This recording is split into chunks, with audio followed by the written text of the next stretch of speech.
Hi, welcome to the second tutorial on FSL MRS, FSL's Spectroscopy Analysis Toolbox. In this video, we will cover pre-processing of MRS data. This video is also accompanied by practical, which will take you through the pre-processing tools provided in FSL MRS, before going on to fitting, the subject of the third video.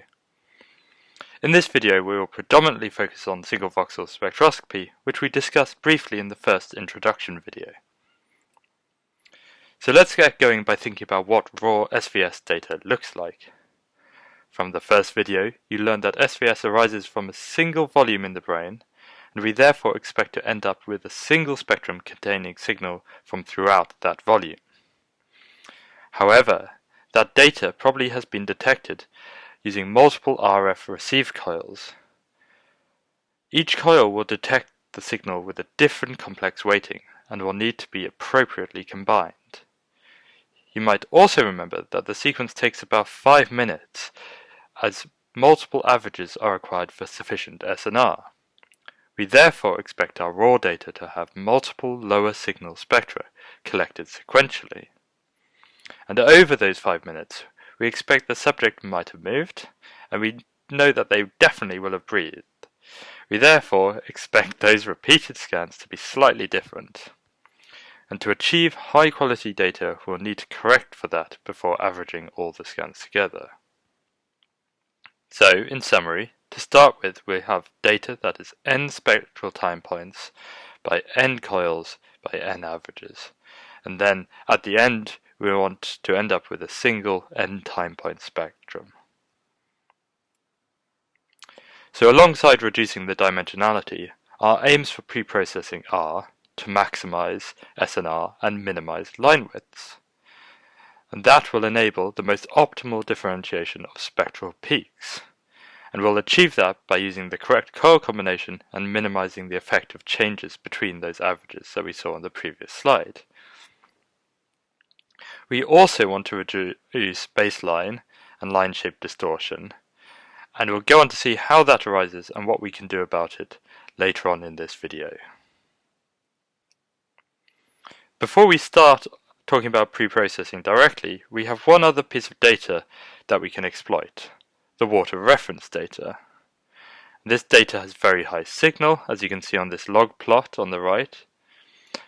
It has also experienced almost exactly the same acquisition conditions as the suppressed metabolite data. Therefore, we can use it to perform coil combination and eddy current correction on the lower signal metabolite data, as it was collected by the same RF coils and it experienced the same gradients inducing the same eddy currents. Some techniques also use it to correct phase and frequency drift, and some motion correction uses have also been found for it. Finally, I note that we must also process the water data itself in a nearly identical way to the metabolite data. This is to preserve the relative scaling for use as water as an endogenous concentration reference. Now we'll just take a couple of slides to look at MRS data in more detail. In the last lecture, we covered the importance of the time domain to MRS data collection. The spectrum is formed by taking the Fourier transform of the recorded time domain signal. One can also move back to the time domain using the inverse fast Fourier transform.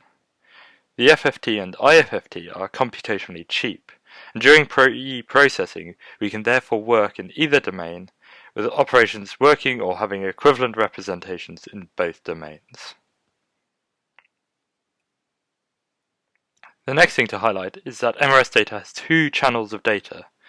These two channels of data are collected by the hardware from two orthogonal spatial axes. The two channels of data are stored as complex numbers and can be displayed as real and imaginary parts, as we do in this animation. In the spectral domain, which you see here, any one channel will appear either as an absorption spectrum, and that's if singlet is purely upright and narrow, a dispersion spectrum with negative and positive lobes, or as a mixture at a phase point in between. So a phase can then be applied to mix and unmix these components. As for display purposes, it's desirable to view in a purely absorption spectra with a much narrower line widths and less metabolite overlap. Okay, let's now get on with the pre-processing, and we'll start with coil combination. As we have seen, data is typically collected from multiple receive coils, placed closely around the head. Compared to a single larger coil, this maximizes SNR in proximal tissue. However, as the path between each coil and the signal source is different in both length and what tissue it passes through, for each coil the data will have a different magnitude and phase. And to correctly reconstruct the signal from the volume, these complex coil weights must be estimated and applied before summing the individual coil data. So two approaches can be used for this. The first relies on the high SNR water reference data, and the complex weights are estimated by fitting the data, or even just by using the first fit point of the data to estimate those complex weights. The second method relies on the fact that coil combination is an explicit rank 1 problem, meaning that the first principal component of the stacked data represents the best data-driven coil combination.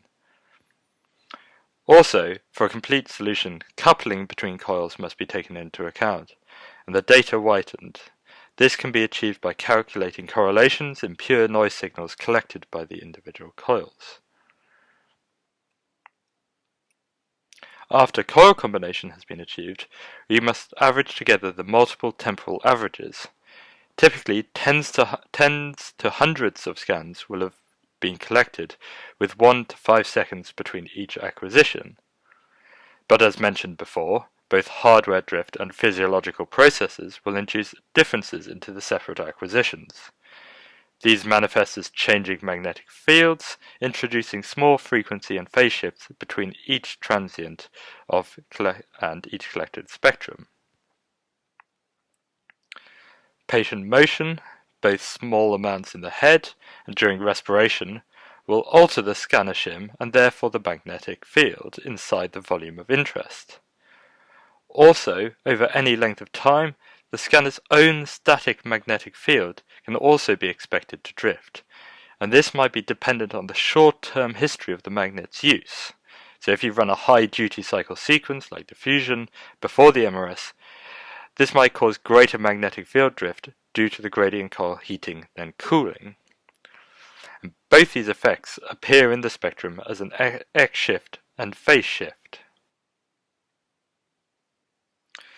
Corrections of these small shifts can be achieved by simple least squares alignment of the spectra with two terms, an X shift in frequency parameter and a single phase parameter for the whole spectrum. Sometimes this alignment is run on a denoise version of the spectrum as well, to reduce the effect of noise on precise alignment. Now, in all datasets, it's typical to observe a small amount of shift in the data. Here in this example, we see a couple of hertz shift in one direction and then back again as different conditions evolve inside the scanner. However, these short-term fluctuations seen are more likely to be noise-induced. After alignment, all spectra are visibly more aligned, so this is before and after, and the average, which you can see as a black line, has a narrower line width and a higher SNR. It is important to note, however, that the area of the peak is preserved. However, in the presence of gross motion, we expect more serious artifacts, which we look to remove from the data. So large amounts of motion can induce large shim changes, leading to very broad line widths, or it can even shift the voxel outside the area of interest, leading to signal being acquired from other anatomy. So this could lead to infiltration of signal from non-brain tissue, and this is typically seen as the large distorting lipid peaks that we saw in the first video. By using a least squares likeness trick, it's possible to detect and remove any spectra that do not match the group average. In this example, we see a spectrum with significant phase difference to the other transients, but also artifact in the 4 ppm region. It's substantially different from the other transients seen, and therefore we exclude it as it falls over a standard deviation threshold. After phase and frequency alignment and outlier removal, we then combine the multiple temporal averages. We do this by taking the arithmetic mean so as to preserve relative scalings. At this point, we have achieved some of our aims of pre-processing. We have combined the coils and averages of repeats after correcting any frequency shifts, and we therefore have a single spectrum that we could use in the next step of analysis, that is fitting. But we aren't quite done. There remains a couple of important steps, and the first is to deal with eddy current corrections. So you've already met eddy currents in this FSL course. They induce severe image distortion in fMRI and diffusion imaging, and eddy currents also have an effect on MRS spectra. So just to remind you, eddy currents are currents induced in conductive surfaces of the MRI scanner by the imaging gradients. These currents in turn change the magnetic field in a fluctuating way, and they also decay over hundreds of milliseconds, so persist for the duration of the MRS signal readout. Now the effect of eddy currents is apparent on the phase of the water signal, which is plotted here. This phase should evolve linearly, but here we see a distinct non-linearity, especially towards the beginning of the acquisition, where the eddy currents haven't died away. The effect on the spectrum is to produce pairs of antisymmetric sidebands around each peak, and in this case, in this water spectrum, there is only one peak and these bands are very obvious. Luckily, Close proposed a simple method to deal with this back in the 90s. We simply subtract this phase of the water reference data from the phase of the water-suppressed metabolite data to remove the effect of eddy currents that appear in both sets of data.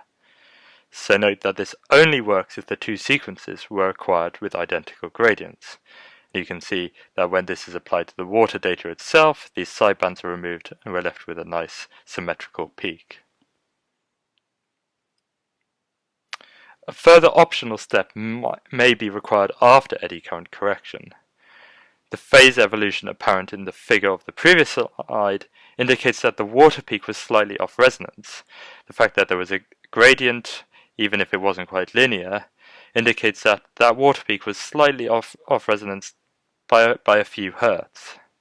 When the eddy current correction is applied, that small shift will be in turn introduced into the metabolite data.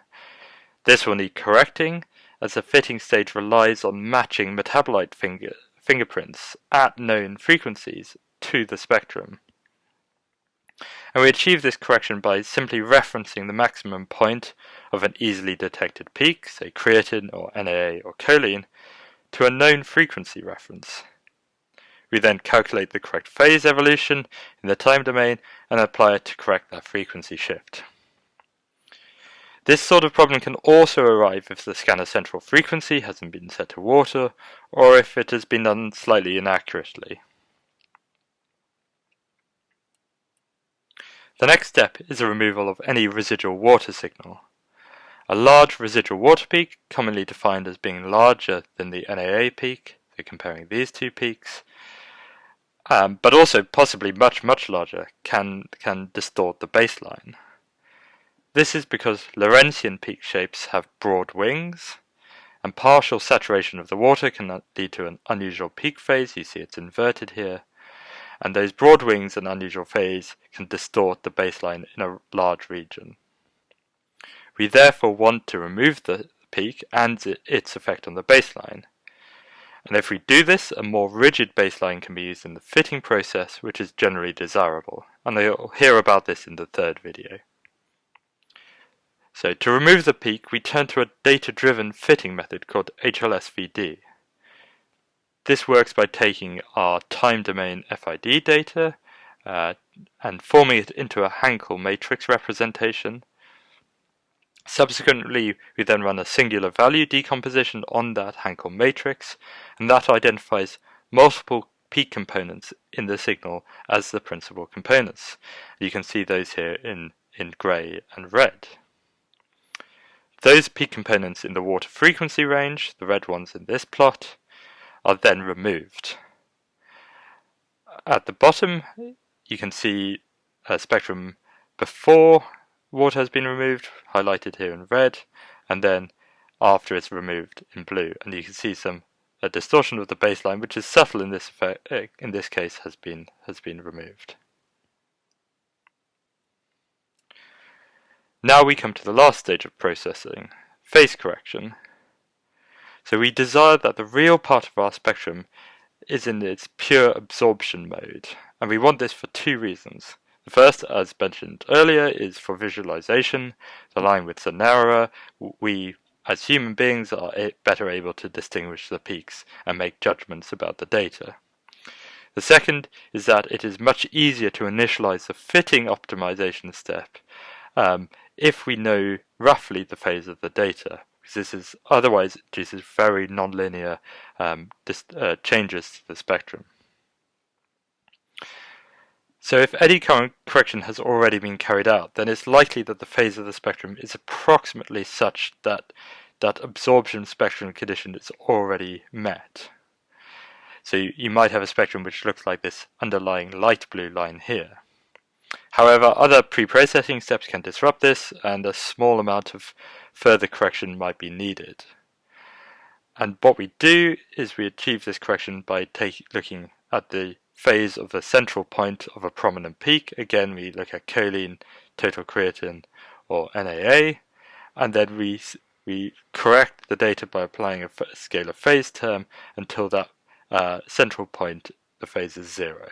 And so after this correction, you will get a spectrum which looks like the dark blue line, where everything is in the pure absorption mode. One might also have to correct a first order phase present in the spectrum, and this is a phase which is linearly dependent on frequency. So you can see a little animation of increasing amounts of first order phase here, which leads to some very distorted baseline in the spectra. Now this, of course, is equivalent to a time shift in the time domain, and this is also kind of related to how this artifact most commonly occurs. If the acquisition event in a sequence either starts early or late, then the center of the echo or start of the FID will be missed. So echo sequences such as this SVS steam sequence typically switch on their readout event a bit early, and that's to avoid any hardware settling artifacts. And correction can therefore be simply achieved by removing the first few points before the center of the echo. So once this is done, a single voxel spectrum should be ready for fitting, and as I've said before, that process is going to be covered in the next lecture, but we're quickly going to cover two other aspects in this video. The first is alignment and subtraction of edited spectra. In the most common type of editing, mega editing, a frequency selective saturation pulse is switched on and off, changing the appearance of the spectra in the two conditions. And you can see here where the saturation pulse has been applied, but it also has effects in other areas of the spectrum. These two spectra are then subtracted to allow fitting of hard-to-observe metabolites, such as GABA. So in the difference spectrum here, which is shown in black, the GABA peak is this one at 3 ppm, and that's the target of this editing technique. However, as might be apparent, these two spectra, which are not identical, must be aligned, as even really small differences in their frequency shift can introduce large artifacts here. So in this example, a 1 Hz shift has been introduced, and you can see the large distortions apparent around that 3 ppm target peak. Alignment is therefore carried out on a restricted frequency range, say where the spectra are most comparable, but optimal alignment in noisy cases remains an active area of research. Finally, I'll very briefly talk about MRSI pre-processing. So currently FSL MRS has a very limited set of dedicated MRSI processing tools. Data manipulation such as addition and subtraction, is available, and all preprocessing seen so far can be applied per voxel to an MRSI matrix. However, dedicated MRSI tools such as lipid removal, spatially smooth phase correction, and motion correction are not yet implemented. However, the FSLI's MRS plugin, which will be demonstrated in the practical, allows for quick inspection of the spectra in MRSI and the spatial source of artifacts. So in this example, the complex spatial display allows visualization of artifacts, such as this area here, and their related spectra directly. So in an area of, without artifact, we see a nice spectrum, but then quite strong water signal distortion of the baseline in this green region, as indicated by this area of higher signal. So this slide concludes the second video on MRS and FSL MRS, and please join us for the final video of MRS fitting and then the accompanying tutorial.